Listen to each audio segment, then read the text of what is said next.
Salve, salve, Rádio Mistura. Tamo no ar aqui. J. Viana falando do Maracatu do Congo. No terceiro episódio, salve Mano Johnny, salve Mano Dico. Salve todas e todos e todes que estão escutando a gente ou assistindo a gente nesse momento. Salve nossos mais velhos, nossas mais velhas. Saudamos Exu, agradecendo os caminhos, as encruzilhadas que nos trouxeram até aqui. Que a caminhada seja próspera, seja vitoriosa e vamos que vamos. Hoje a gente vai seguir aí na ideia, terceiro episódio que a gente está gravando dessa série de podcasts, videocasts, falando um pouco sobre a trajetória do Maracatu do Congo e sobre o maracatu. Hoje a gente, com a graça de Exu, tem sido bastante procurado e acessado, porque cada vez mais as pessoas estão querendo não só tocar, dançar, curtir, né, o maracatu, entre aspas, mas também querendo aprender um pouco mais sobre a história dessa manifestação, né? Isso é bastante importante e a gente tem circulado aí, levando essa ideia para muitos lugares, faculdades, escolas, ONGs, outros parceiros. Então isso também foi um dos motivos que fez com que a gente trouxesse aí essa ideia para ela ficar aqui registrada, né? Para que o conteúdo se difunda, se multiplique. E hoje a gente, nesse episódio, encerrar um pouco essa ideia, terminar, concluir, fechar um ciclo, né? Lembrando que quem quiser saber mais, chegar mais, pode fazer parte da Família Ouro do Congo. Todo sábado a gente está fazendo oficina aberta, ensaio aberto no Espaço Cultural Cita, aqui no Campo Limpo, Zona Sul de São Paulo. Procura a gente lá no Instagram, @Maracatu do Congo, segue nós, dá um salve e tamo conectado. Vamos que vamos, Johnny. Chama aí. Então, olha que beleza. A gente parou fazendo aí a gente fez uma primeira tacada, né, no último podcast, trazendo um pouco mais sobre a origem do maracatu, aspecto histórico, né? O que aconteceu, obviamente, de forma resumida para chegar até aqui. E hoje a gente vai dar continuidade falando um pouco da nação que a gente faz parte, a nação do Maracatu em Canto do Pina, que fica no bairro do Pina, lá em Recife, e um pouco do que a gente vem construindo nos últimos 13 anos com o Maracatu do Congo aqui no Campo Limpo. Então, queria convidar aí quem está no YouTube assistindo a gente com imagem, né? Para quem está só ouvindo o podcast, a gente está agora vendo um trabalho gráfico, né? Uma arte da nação do Maracatu em Canto do Pina, que é toda cheia de elementos, né? Afrodiaspóricos, afrodescendentes, com o logo da nação, tudo em amarelo e azul, são as cores da nação em Canto do Pina, né? Orixá Oxum, Orixá Iemanjá, Bênção Voxaba, Bênção do Iliaxá Oxum Deim. E aí a gente tem aí flores de búzios, ondas, os instrumentos, vários elementos, né? Numa composição bem bonita aí, que identificam a nação do Maracatu em Canto do Pina. E é daí que a gente vai partir. Vamos para a próxima aí, Johnny. Aí a gente tem o logo da nação, né? Estamos falando um pouco, como eu falei no último podcast, uma nação das Iabás, das orixás mulheres, uma nação de rainhas, uma nação de Oxum, uma nação de Iemanjá. E aí é importante, acho que, explicar um pouco, né, que todas as nações de Maracatu, as comunidades tradicionais de Maracatu, lá de Recife, Olinda e arredores, todas essas nações, elas têm uma orixá matrona ou um orixá patrono. Então, uma das exigências, vamos dizer assim, né, da nação é que a nação tenha a força ancestral que rege essa nação. Quando a nação é fundada, isso é consultado, né, nos búzios, nos oráculos. Isso também está ligado ao orixá da cabeça da matriarca ou do patriarca da nação, né? Então, por exemplo, o encanto tá aí, a gente tem aí na imagem também uma foto da da Voxaba, né? A direita em cima. A Voxaba é de Oxum, e então a nação também carrega Oxum por causa disso, mas o Encanto do Pina foi fundado pela Dona Maria de Sônia, que já fez a passagem, é a Dona Maria de Sônia de Iemanjá, então é por conta disso também que a nação carrega esses elementos. E aí essa parte estética é bastante importante, né? Embaixo, nessa arte de baixo, a gente consegue ver alguns batuqueiros e batuqueiras e a mestra. E aí pode passar, Johnny. Na próxima a gente tem também aí a mestra com a camiseta da nação e uma foto da nação na passarela. Atrás uma foto da mestra lá no barracão, lá no Ilê. Então a gente vê que as cores são muito fortes, né? Então o azul e o amarelo são aspectos bastante potentes e importantes na identificação da nação do Maracatu, Encanto do Pina, certo? Isso tem um fundamento, a gente vai falar um pouco disso hoje. E aí agora eu vou seguir falando um pouco da corte, acho que nessa foto aí dá para ver um pouco, né? Antes do batuque, o que tem grande importância no maracatu é a corte. Pode passar, Johnny. O maracatu, ele é um castelo, ele é um cortejo real para uma rainha preta. Então, na sequência da nação como um todo, o aspecto mais importante é a rainha, né? Nesse caso aí a gente tem uma imagem da Dona Rainha Célia de Oiá. A rainha do maracatu tem que ser uma mulher preta. Mesmo, né, no nosso aprendizado, mesmo nos grupos de maracatu, né, que não são nações tradicionais, os grupos de Recife ou de fora de Recife, que vão representar a corte do maracatu, o ideal é que seja uma mulher preta. Na nação, Encanto do Pina pelo menos, é obrigatório que se tenha uma mulher preta nesse cargo, nessa função. Na ausência de Voxaba, que não consegue mais desfilar como rainha, a gente tem hoje Dona Célia de Oiá, que brilhantemente desfila como rainha da nação. E aí a gente vai retomar lá alguns textos da Maria Eugênia de Freitas Maacorum, que escreveu Maracatu Ritmos Sagrados, que a gente falou no podcast passado. Então ela vai falar aqui do ponto de vista da organização social das nações, né? A rainha é a principal personagem, sendo quase sempre mãe de santo, isto é, sacerdotisa dos cultos afro-brasileiros, né? Então, destacando a importância da rainha. E aí a gente vê já nessa foto que a rainha, ela tá sempre embaixo de um guarda-chuva, vamos dizer assim, né? Tô descrevendo também para quem tá ouvindo a gente no áudio. Então a rainha vem sempre protegida por um palio. O palio é um guarda-sol bem grandão, também chamado em algumas traduções africanas de cumbi. Então esse grande guarda-sol, ele é também um signo de poder das cortes africanas, né? A rainha e o rei vão sempre com o ori coberto, protegidos, eles são especiais. Então é uma insígnia de poder, e a gente pode ver na mão da rainha também o cetro e a espada, que também são elementos que mostram a importância dessa personagem, não só como alegoria, mas na prática, né, na condução dessa comunidade e de todas as nações, né, cada qual com a sua rainha. Vamos lá, Johnny. E aí, no Encanto, a gente sempre destaca a presença da mestra, né? Salve sua força, Mãe Joana, sua bênção, salve seu axé. A gente tem pela primeira vez na história uma mulher à frente do batuque de uma nação. Então olha que importante, né? As mulheres são fundamentais, sem as mulheres não tem terreiro, não tem maracatu. Porém, durante muito tempo, por conta do machismo também que foi se infiltrando na tradição, as mulheres não ocupavam muitos cargos de destaque.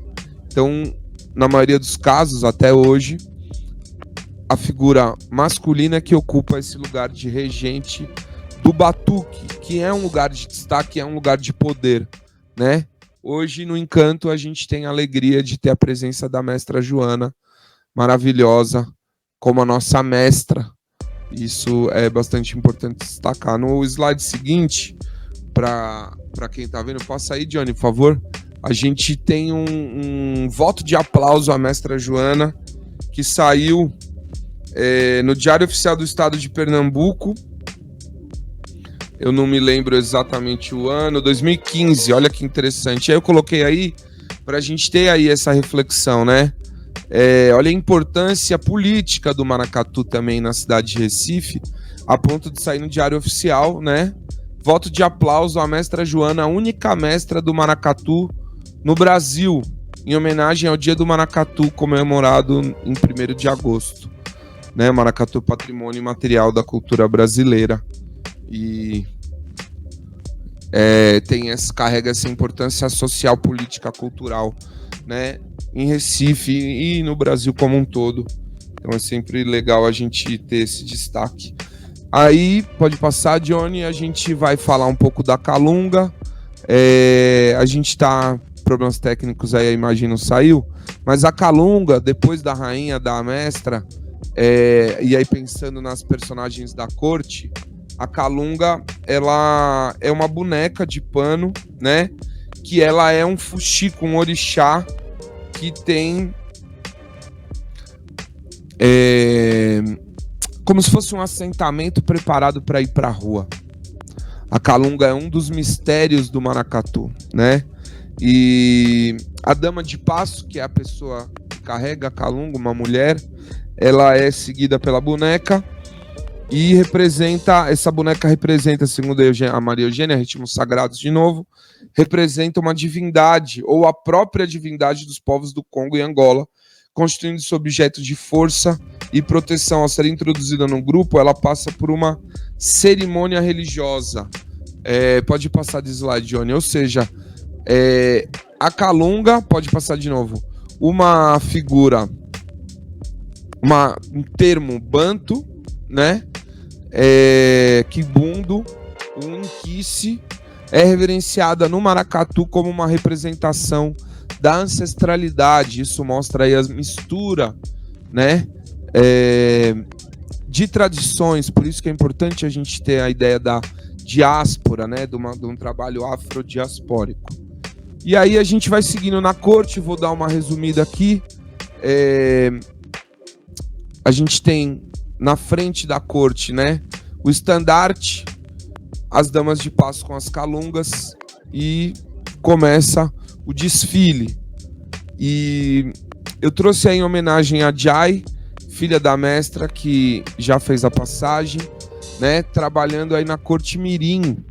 Então olha que interessante, né? Tem inclusive uma representação na corte, não só de figuras sociais importantes dentro da nação, mas também a representação da continuidade da família. O maracatu, na sua raiz, na sua origem, ele é basicamente uma família de axé, de santo, né? Desfilando na passarela, na comunidade, com seus fundamentos, com seus axés, com as suas representações. Então, o maracatu em si, ele já é uma afirmação da negritude, da raiz preta, da magia preta, né? Como uma forma também de resistência, né, a todas as opressões que essas comunidades sofreram e ainda sofrem lá em Recife, e mesmo a gente fora de Recife enfrenta um conjunto amplo de desafios, né? Pode seguir, Johnny. E aí a gente, depois da corte, eu poderia aqui passar horas falando da corte, né? Porque são diversos personagens e representações. Quem quiser saber um pouco mais disso, a gente gravou junto ao SESC Campo Limpo uma websérie com 3 episódios falando um pouco também sobre a corte. Então confere lá no YouTube do SESC Campo Limpo. No nosso YouTube, @Maracatouro do Congo, também tem uma playlist onde a gente colocou esses vídeos. E aí a gente vai chegar finalmente no batuque, né? O batuque é a representação dos ogãs, né, da parte percussiva da música do maracatu. E o batuque tem a função de invocação dos ancestrais, dos orixás, né, como um conjunto que está ali servindo e reverenciando essa rainha preta, essa ancestralidade preta, né, todos os elementos e figuras que estão desfilando na corte, que são de fato a nação, né, o batuque está lá servindo essa corte, reverenciando e também protegendo essa corte sob a regência da mestra, que dentro da nação do Maracatu em Canto do Pina tem uma figura de regência não só do batuque, mas da corte e da nação como um todo também, como Iaquequerê, né, como mãe pequena e liderança espiritual, política, social da comunidade também, do bode. Então, Manjoana tem essa figura bastante importante. Vamos lá, Johnny. Rádio Mixtura é uma rádio web do extremo sul da zona sul de São Paulo e vem compartilhando com o mundo a troca de conhecimento do dia a dia da nossa querida e amada periferia. Fazemos parte da nossa rede local, nacional e latina. Nossa comunicação é via áudio e vídeo e tem o foco de trabalhar com os objetivos de desenvolvimento sustentável, através do conhecimento ancestrais, usando as tecnologias de hoje para um futuro melhor. Informamos notícias, matérias, denúncias, contos, aulas, diálogos, vivências, workshops, palestras, músicas, poesias, shows, feiras, eventos, mixtapes, vinhetas, playlists e podcasts. Nosso conteúdo é diverso e a programação é ampla e aborda temática nas áreas dos povos indígenas, mulheres negras, LGBTQIA+, discotecagem de vinil, comunicação popular, futebol de várzea, sustentabilidade, alimentação, cultura popular, feminismo, empreendedorismo, literatura, hip-hop, fotografia, jornalismo, parto humanizado, roda de samba e cultura de quebrada. Estamos localizados na Rua Batista Crespo 105, Campo Limpo, no espaço compartilhado da Agência Solano Trindade. Super fácil chegar, 5 minutos do terminal Campo Limpo. Chega mais! E aí a gente vai chegar um pouco nos instrumentos. Aí a gente tem na imagem algumas alfaias, alguns tambores do maracatu com o egé, né? Dá para ver aí em cima do couro o egé. Egé em Yorubá é o sangue, o axé, né? Então alguns tambores são preparados com egé para proteger, né? Num ritual aí que a gente chama de obrigação do maracatu. Nessa obrigação, alguns tambores são preparados para fazer aí à frente a proteção da nação. Eu tenho a honra de carregar um desses tambores, uma responsabilidade muito grande. Então, enquanto a gente tem milhões de pessoas, no caso do Carnaval de Recife, brincando, entre aspas, o carnaval, a gente que carrega esses tambores, a dama de passo, a mestra, a rainha, a gente está num compromisso religioso profundo.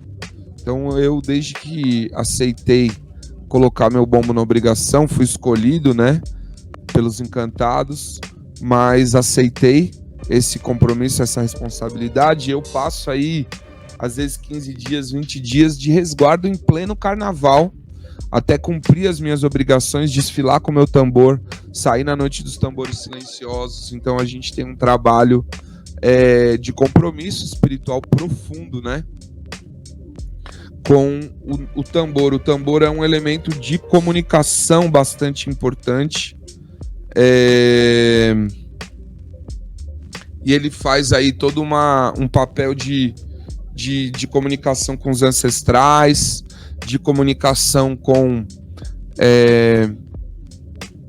as forças, né, que nos protegem, que regem, com os orixás. O tambor é o coração do maracatu, né? Importante a gente dar esse destaque também.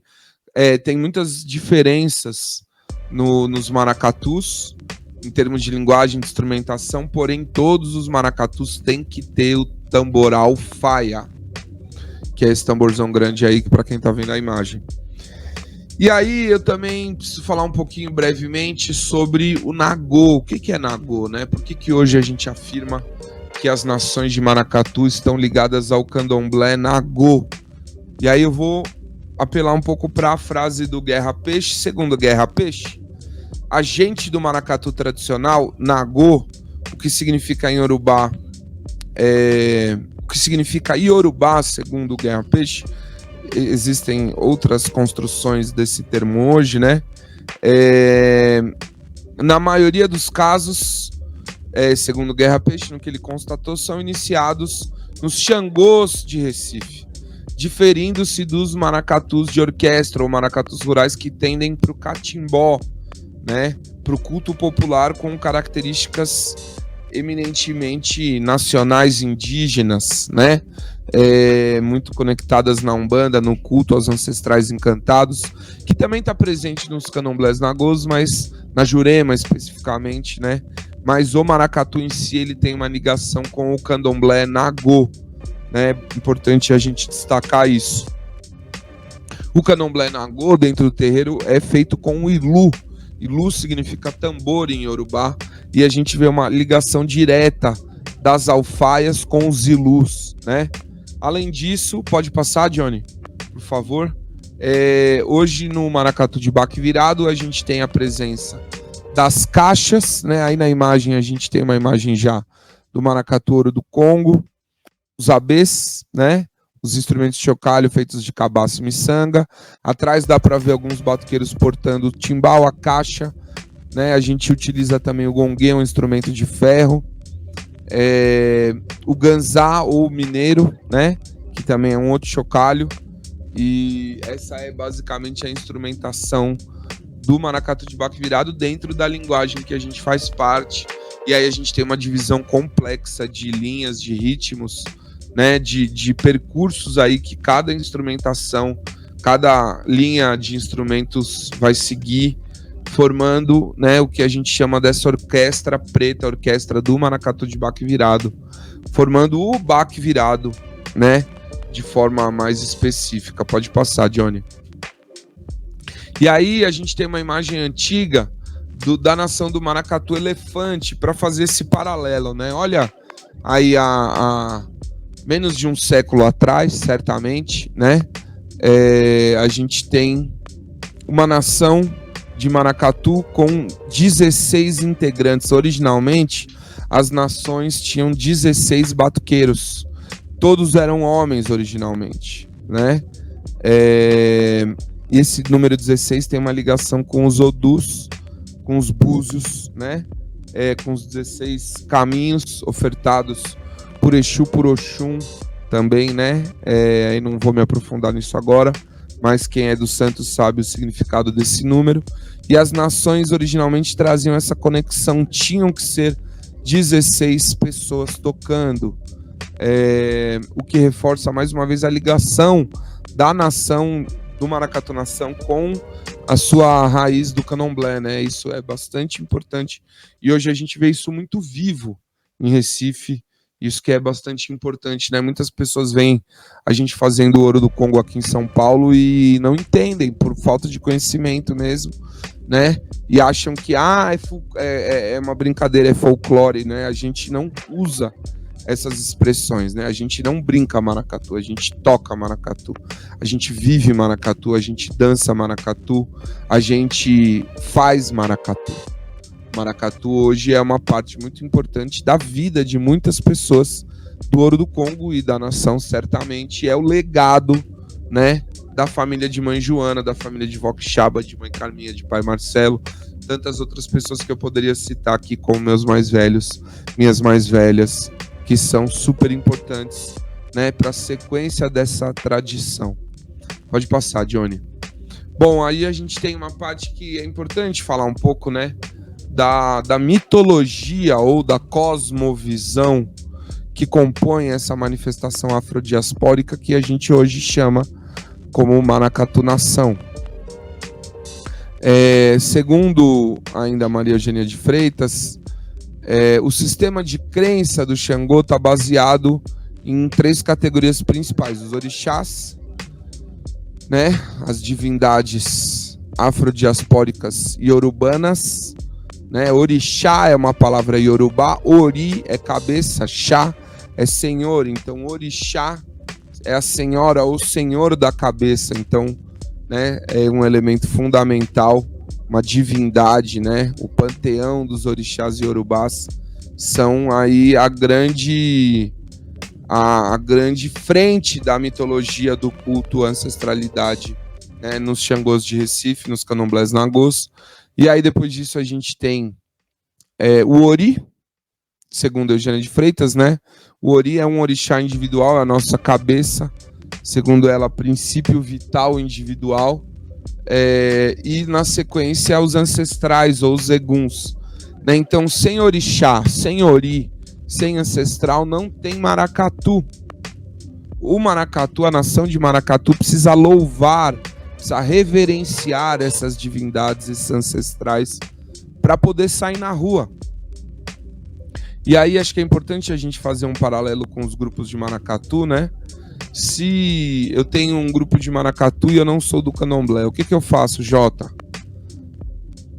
Principalmente é importante que todas as pessoas dos grupos de maracatu tenham respeito à espiritualidade, à tradição, à religiosidade das nações e dos candomblés em geral.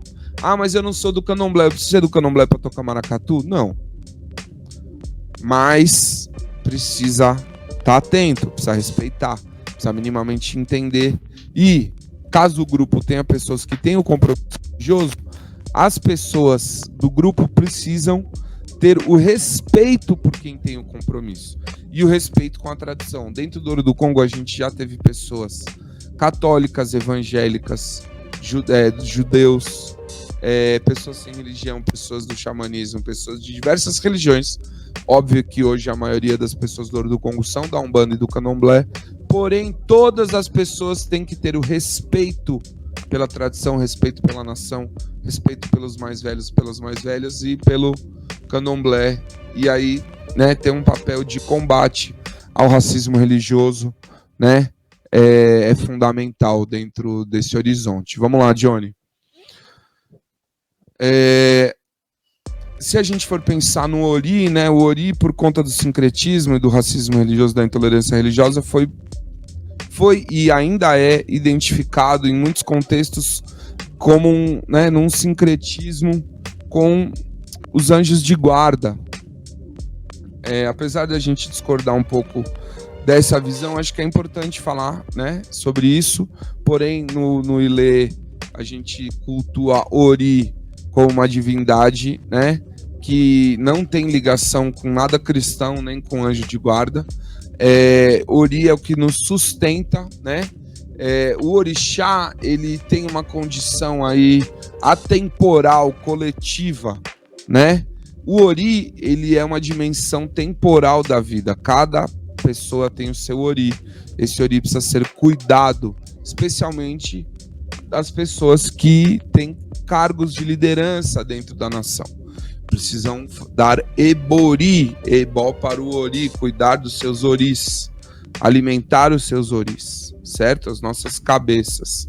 Pode seguir, Johnny. E aí, uma frase que eu gosto muito, né, da Maria Eugênia de Freitas no Ritmos Sagrados, que ela vai falar de, se liga nessa. O maracatu implica a articulação de vários e elaborados sistemas simbólicos, tais como cores, canções, comidas, objetos materiais, invocações, plasmados em uma sequência geralmente muito complexa de atos rituais. Vamos de novo para o Johnny ouvir essa. Fazer maracatu implica na articulação de vários e elaborados sistemas simbólicos, tais como cores, comidas, canções, objetos, invocações, plasmados em uma sequência geralmente complexa de atos rituais. E aí chega a Mestre TC, salve Mestre TC, da Casa de Cultura Tainã, e fala pra gente que o maracatu, assim como o afoxé, é uma tecnologia ancestral preta. E aí, essa descrição da Maria Eugênia de Freitas, para mim, ela é essencial para a gente entender como assim uma tecnologia ancestral preta. Que onda é essa? A tecnologia não é feita para construir ponte, carro e coisas materiais? Não só, né? Existe uma construção hoje no mundo de uma compreensão de tecnologias sociais. E aí a gente compreende as tradições afrodiaspóricas, por exemplo, como produtoras de tecnologia. Que tecnologias ancestrais são essas? São tecnologias de sobrevivência, tecnologias de memória, tecnologias de cuidado, de acolhimento, de magia. Então, para constituir o maracatu, precisa ter ciência. Não é ciência branca da Academia Europeia que eu estou falando, né? Precisa ter ciência preta, ciência da ancestralidade, na constituição dos fundamentos dessa tradição.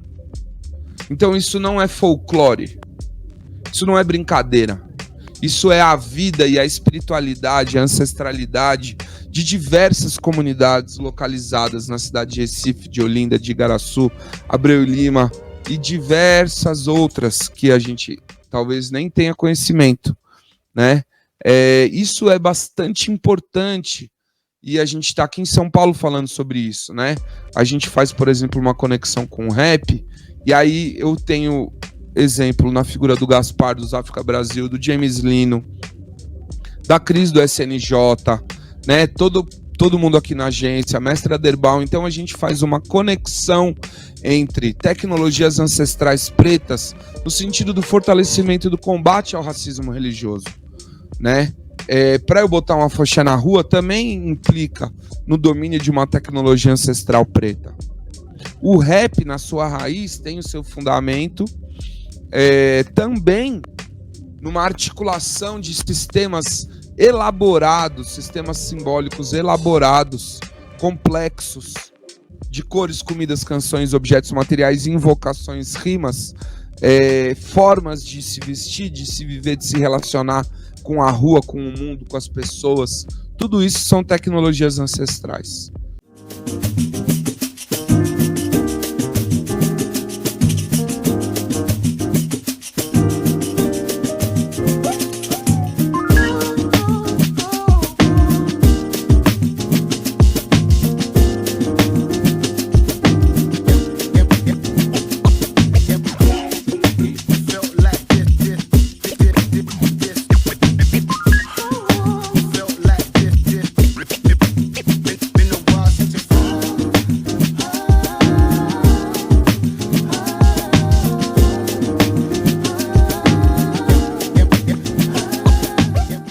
Certo?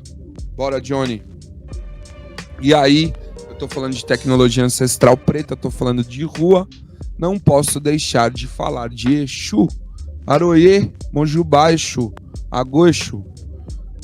Não posso sair na rua sem cultuar, sem pedir agô, sem pedir licença pro dono da rua. Pra Elegbarijó, pra boca que tudo come. Para o grande senhor das encruzilhadas. Então, aquela pessoa que, por exemplo, puxa um maracatu e não pede agô para sair na rua, tá moscando. Tá moscando na missão. Não dá para ficar fazendo branquice dentro do maracatu. Maracatu é uma ciência preta. É uma tradição preta ancestral, que tem a sua história. Ninguém inventou ela aqui em São Paulo. Ela pode ser transformada? Longa discussão, não cabe nesse podcast, mas ela é viva. A cultura é viva, como diz Mestre TC, como graças a Deus Papai Gil, Papai Gilberto Gil levou essa ideia para o Ministério da Cultura. Hoje a gente tem o Prêmio Cultura Viva, a Rede Cultura Viva, a rede de pontos de cultura, né? Então, tô aqui fazendo conexões para mostrar que eu não tô inventando roda nenhuma. Né? Essa roda é de Exu, essa roda é de Ogum, essa roda tá rodando há séculos. Essa roda vem lá de África, passou pela diáspora, sofreu, sobreviveu a todo o sofrimento, né? A todo o massacre do sistema escravocrata colonizante, colonizador, sobrevive até hoje a essa sociedade machista e racista. E a gente continua praticando o maracatu nação, certo? Graças a Exu também. Segue, Johnny. E aí todo maracatu, toda nação de maracatu tem um rei e uma rainha que são representações de Xangô, representações de Oiá, né, o rei e a rainha. Por que que todo maracatu tem um rei e uma rainha? Oiá é a grande senhora dos eguns. O maracatu, ele é uma louvação à ancestralidade, mas isso também não é uma história da Moranguinho. Ai, que linda ancestralidade. Não, não é assim que funciona. Para você cultuar um ancestral, você precisa cuidar dele, cultivar ele, cativar ele. Ele precisa aceitar, proteger a sua rama, a sua raiz, a sua família. Por exemplo, se o Dico resolve montar um maracatu, ele vai falar com o babá dele, vai lá conversar com o espírito da bisavó dele, do bisavô dele, para ver se esse espírito topa compor a frente de proteção, vamos dizer assim, do maracatu, da nação, da família do Dico. Porém, e todos os outros eguns que são invocados quando o maracatu sai na rua? Quem cuida deles? Oiá, Yansan. Então é muito bonito a gente ver, né, por exemplo, lá no Alto Sé do Pinho, ou em qualquer outra quebrada. Lembrei aqui num dia que eu fui lá ver o Estrela, nação do maracatu, Estrela Brilhante Recife. O maracatu sai na rua, ele vai parar na frente do boteco, na frente da igreja, na frente de lugares importantes da comunidade, porque ele vai fazer um trabalho de liberação também de uma energia de Egum que está ali parada, aprisionada por diversos motivos, né? Então Oiá faz essa roda girar. E Xangô, né, o grande rei do culto do candomblé de Recife. Não é à toa que os candomblés de Recife são conhecidos como Xangôs de Recife. Então, quando a gente vai aí se aprofundando nos estudos antropológicos da história, da geografia, a gente vai percebendo que existe uma relação íntima com o maracatu-nação e a construção, a identidade afrodiaspórica, espiritual, religiosa dos candomblés de Recife. Então, o maracatu é também um culto a Xangô, grande rei, senhor da vitória, senhor da justiça, e também a figura de Xangô e de Yansan vão se conectar com a coroação dos reis do Congo, do rei e da rainha do Congo.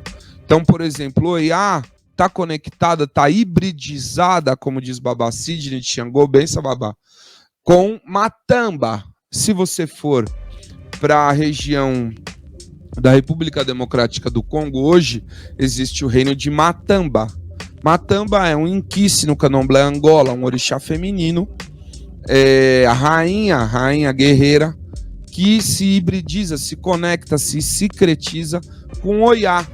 Então é a reverência a essa rainha preta ancestral que nos protege, nos defende, nos cuida. Assim como Xangô pode ser hibridizado, sincretizado com Zazi ou com diversas outras divindades africanas que estão conectadas ao arquétipo do rei. Que rei? O rei preto, em sua maioria das vezes um rei gordo, senhor do trovão, senhor da justiça, senhor do coletivo, né? Então todas essas figuras ancestrais, essas divindades estão conectadas a todos os maracatus. Tocou maracatu, você está de alguma forma tocando elogiar para Xangô, mesmo sem saber. Lá no Japão tem um grupo, eles tocaram lá, eles estão tocando para Xangô, independente deles quererem ou não. Então isso é importante ser dito e ser entendido por quem toca maracatu, quem pratica maracatu. Vamos lá, Johnny. E aí a gente vai ter aí um textão brabo que é muito importante e que vai dar uma conectada, uma amarrada com o que a gente trabalhou nos outros podcasts e no que eu tô dizendo hoje, né? Na conexão das divindades, da ancestralidade e da figura social da rainha do maracatu, né? Olha que legal essa foto para quem está vendo a gente no YouTube. Essa foto é de Dona Madalena, uma das rainhas mais importantes que se tem notícia na história do maracatu, rainha da nação elefante. E esse texto que eu vou ler agora foi proferido na Associação Nacional de História, ANPU, no 24º Simpósio Nacional de História, realizado em 2007. É um trecho do trabalho da Isabel Cristina Martins Guilen, Dona Santa e Madalena, performance e memória de matriarcas e rainhas de Maracatu. E aí, olha que interessante o que ela vai dizer. O que me parece fundamental destacar nessas memórias e nos jogos que engendra atina, pai David, atina para isso. Quem não conhece vai conferir o podcast do pai David também, Estúdio Aruanda, axé demais. Professor, mestre. O que me parece fundamental destacar nessas memórias e nos jogos que engendra é a força que rituais e performances exercem para retirar fatos comezinhos, corriqueiros e mesmo ordinários do seu cotidiano, para lhes conferir um significado simbólico e legitimidade social e política. Ou seja, não é uma brincadeira, certo, gente? Olha o que ela está falando. Eu estou tirando um elemento do seu cotidiano, eu estou fazendo, quando eu trabalho maracatu na sua profundidade, numa nação, aquele elemento cotidiano toma uma importância política, social, simbólica dentro daquela comunidade. Aspectos, aliás, bastante destacados por Turner, Schiller, não sei quem, uma série de outros autores, na figura de Dona Madalena. Ao que tudo indica, ela soube sair de uma perigosa liminaridade para a consolidação de sua posição como rainha e afirmação das estruturas e tradições do maracatu. Ao conseguir, através do jogo de memórias, se situar como a sucessora de Dona Santa, Maria Madalena contribuiu para a consolidação não só de um modelo de maracatu, mas se posicionou na comunidade que fazia parte, junto com os afrodescendentes, como uma matriarca e mãe de santo de poder. Essa legitimidade e visibilidade públicas não lhe foram conferidas apenas pelos rituais religiosos, por sua força e axé, mas numa relação de reciprocidade com o cetro e a coroa de rainha de Maracatu. Ressalta-se também que em todas essas circunstâncias não importa muito o vivido, mas sim a força dos mitos que souberam construir. Passerini, 1993, citação da Maria Regina Guilen. Olha isso, gente. Olha isso. A gente está falando de uma forma de construção social e política de comunidades pretas, afrodiaspóricas de Recife, Olinda e arredores. Uma rainha de Maracatu, quando ela faz um trabalho sério, profundo, que encontra eco na sua comunidade, quando ela é de fato uma liderança comunitária, ela está levando junto com ela as memórias da sua ancestralidade, da sua comunidade, e ela está alcançando poder político e social. Isso é muito importante, né? As coroações dos reis do Congo são fatos complexos. Quem quiser saber mais, a gente discutiu isso no podcast anterior, mas hoje as rainhas de Maracatu seguem tendo uma importância política e social e espiritual profunda. Isso é central para a gente entender o maracatu. Pode passar, Johnny, por favor. Na forma como ele é vivido hoje em Recife, nas nações tradicionais.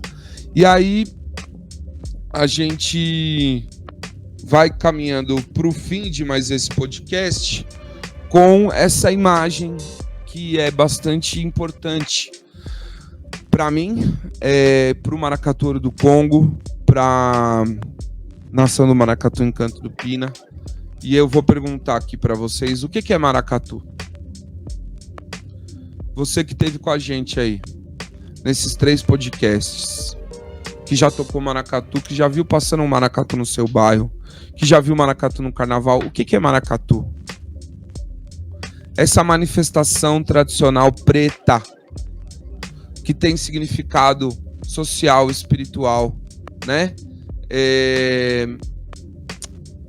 Numa fusão sim, de tradições pretas com elementos indígenas, sim, com elementos europeus também, porém é um grande cortejo, símbolo da diáspora viva. E a gente vê aí uma mulher negra liderando sua comunidade com seus filhos atrás, com seus tambores, com as suas vestimentas, com as suas tradições. O que a gente está dizendo quando a gente põe maracatu na rua? Estamos vivos, estamos vivas, a gente respira, a gente tem força, a gente tem fome, a gente tem fé. Fome não é só de comida, fome ancestral, é fome de espaço, fome de território, é fome de condição de prosperar nessa sociedade ainda muito racista e machista. Então, vamos dar essa pasada mais funda, né? Para entender o maracatu, vamos sair da superfície e vamos mergulhar nessa tradição ancestral que não é à toa que ela está viva há mais de 200 anos, certamente, né? É uma honra para mim falar sobre o maracatu de baque virado. Eu agradeço a todas as pessoas que me ensinaram maracatu. Dedico também esse podcast para o Babá Lumumba, que essas câmeras que estão me filmando agora tiveram também a honra de filmar ele. E que os nossos griots não sejam esquecidos, que as nossas griots não sejam esquecidas, que a gente possa seguir reverenciando a nossa ancestralidade, prosperando dentro do maracatu, dentro do afoxé, dentro da capoeira, dentro desses fazeres pretos afrodiaspóricos que não são uma música ou uma dança, são um conjunto complexo de arte preta, de cultura, de ética, de estética, de comida, de forma de se relacionar, da gente se enxergar, da gente viver, da gente caminhar no mundo. Eu tenho certeza que se a gente passar a seguir esse horizonte ético-político de emancipação psicossocial das pessoas pretas e afrodescendentes e indígenas, muita coisa vai melhorar nesse país e a gente vai conseguir fugir um pouco desse modelo de sociedade eurocentrada que está levando a gente à falência. Viva todas as nações de maracatu, viva a nação do maracatu Encanto do Pina, o Ilê Axé, o Xundeim. Agradeço a minhas irmãs, meus irmãos, minhas irmãs do Maracatu Ouro do Congo. E para fechar, eu vou cantar assim. É Oxum que cuida desse baque, nas águas dela que eu vou. Reflete no espelho a força e a beleza do povo Nagô. É Oxum que cuida desse baque, nas águas dela que eu vou. Reflete no espelho a força e a beleza do povo Nagô. Mãe das águas doces, limpa no rio seus filhos. Cuida da cabeça daquele que esqueceu que o ouro vindo do Congo traz riqueza de um brilho que é seu. Que o ouro vindo do Congo traz riqueza de um brilho que é seu. A força que herdei vem do brilho de Iê. Canta forte a memória de um povo que esse chão fortaleceu. E no Pina eu rego a semente que Preta Velha nos deu. No Pina eu rego a semente que Preta Velha nos deu. No Cita eu rego a semente que Preta Velha nos deu. Na rádio eu rego a semente que Preta Velha nos deu. Salve, salve todas as pretas velhas, salve Tia Anice, salve a Agência Solano Trindade, todas as mulheres pretas que compõem nossos coletivos, Axé, Adupé, Agô, Motumbá, Saravá.